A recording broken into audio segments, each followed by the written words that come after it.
Hi everybody, it's afternoon instead of morning. It has been a busy day here. I was on Zoom for a meeting for until noon for a few hours, and then I went out and I just checked the cows that are calving and checked on them. So now I'm going to get to ask Carey or comment.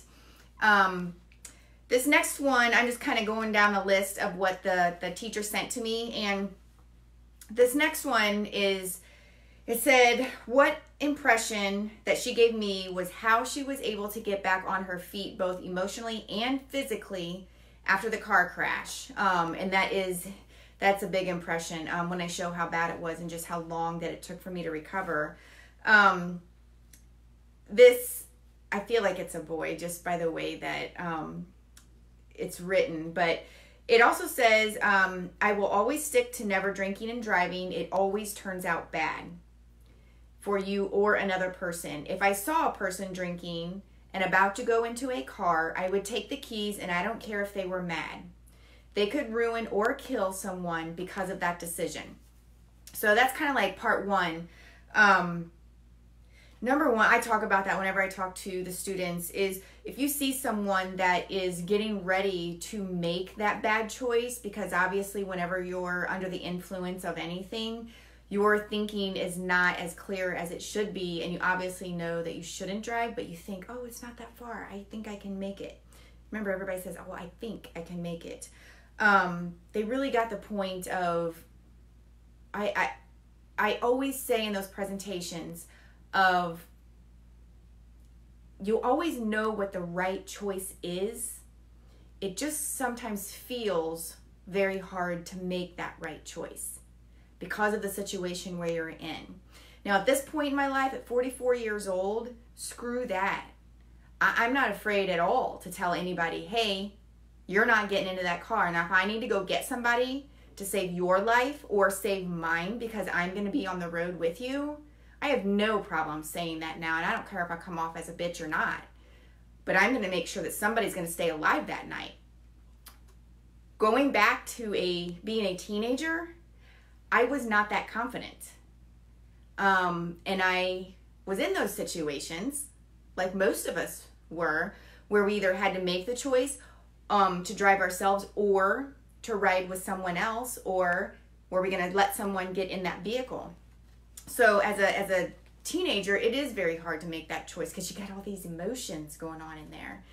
And he actually asked a question. He said, do you think you could have gone through your recovery without your family?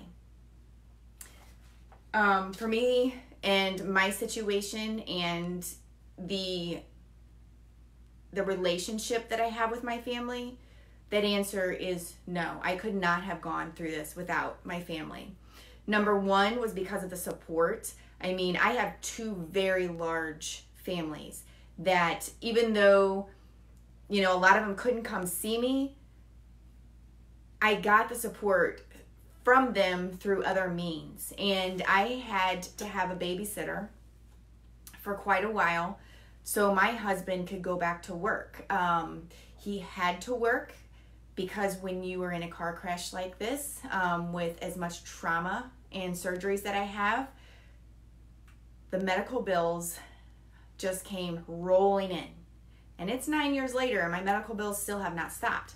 So I had to have family come and babysit me while my husband worked. He usually works 2 days from home, and then somebody came and watched me 3 to 4 days out of the week. And then my kids, even though they were young, up to age 13, they would take care of me on the weekends when my husband went to check cows or work on the farm or something like that. So not everybody has the support that I did from their family during something like this. I think that would make it extremely difficult to go through, because even with the amount of support that I had, I still had to be my best motivator. I had to be my own coach for those moments when nobody was around to help lift me up.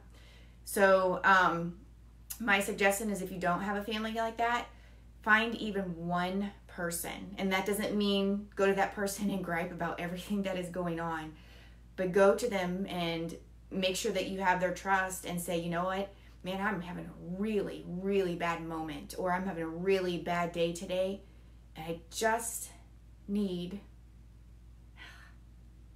someone to tell me it's going to be okay. Man, well, I see, like 9 years later, like just saying that, like my heart went back to that time where it was so painful, like emotionally. I can't even stop getting emotional now, 9 years later.